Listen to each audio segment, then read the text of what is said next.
Hi മക്കളെ, ഇന്ന് നമ്മുടെ ഫിസിക്സ് പരീക്ഷയായിരുന്നു. എല്ലാവർക്കും അടിപൊളിയായി തന്നെ പരീക്ഷ എഴുതാൻ സാധിച്ചു എന്നാണ് എൻ്റെ വിശ്വാസം. ഞാൻ ക്വസ്റ്റ്യൻ പേപ്പർ ഇത്ര നേരം നോക്കുമായിരുന്നു. ക്വസ്റ്റ്യൻ പേപ്പർ നോക്കുന്ന സമയത്ത് അത്രയും എളുപ്പമുള്ള ചോദ്യ പേപ്പറൊന്നുമല്ല. കുറച്ച് ചോദ്യങ്ങൾ നിങ്ങളെ ബുദ്ധിമുട്ടിപ്പിക്കുന്നവ തന്നെയാണ്. കുറച്ച് ന്യൂമറിക്കൽ ക്വസ്റ്റ്യൻസും കുറച്ച് കോൺസെപ്റ്റ് ഓറിയൻറ്റഡ് ക്വസ്റ്റ്യൻസും ഒക്കെ നിങ്ങളെ ചിലപ്പോൾ വലപ്പിച്ചു എന്ന് വരാം.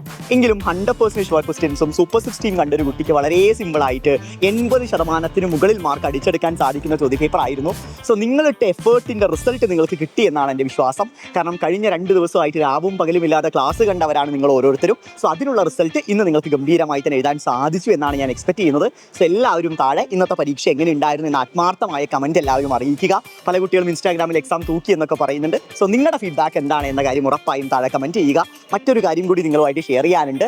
നാളത്തോടുകൂടി തന്നെ നമ്മുടെ എല്ലാ പരീക്ഷകളും തീരുകയാണ്. നാളെ കൃത്യം 7 മണിക്ക് ഈ മാറിക്കൊണ്ടിരിക്കുന്ന ക്വസ്റ്റ്യൻ പാറ്റേണിനെ എങ്ങനെയാണ് നമുക്ക് ക്രാക്ക് ചെയ്യാൻ സാധിക്കുക, ഇനി വരാനിരിക്കുന്ന പരീക്ഷയിൽ എങ്ങനെയാണ് പ്രിപ്പയർ ചെയ്യേണ്ടത് എന്ന കാര്യങ്ങളൊക്കെ നിങ്ങളുമായി ഷെയർ ചെയ്യുന്ന ഒരു കിടിലൻ ലോഞ്ച് ഉണ്ട്. ഇപ്പോൾ തന്നെ ഷെഡ്യൂൾഡ് ആണ്. എല്ലാവരും കയറി ലൈക്ക് ചെയ്ത് നോട്ടിഫൈ ചെയ്ത് വെക്കുക. എന്നിട്ട് കൃത്യസമയത്ത് നാളെ 7 മണിക്ക് തന്നെ എല്ലാവരും ഉണ്ടാവണം. നമുക്ക് അടിപൊളിയാക്കാം കേട്ടോ.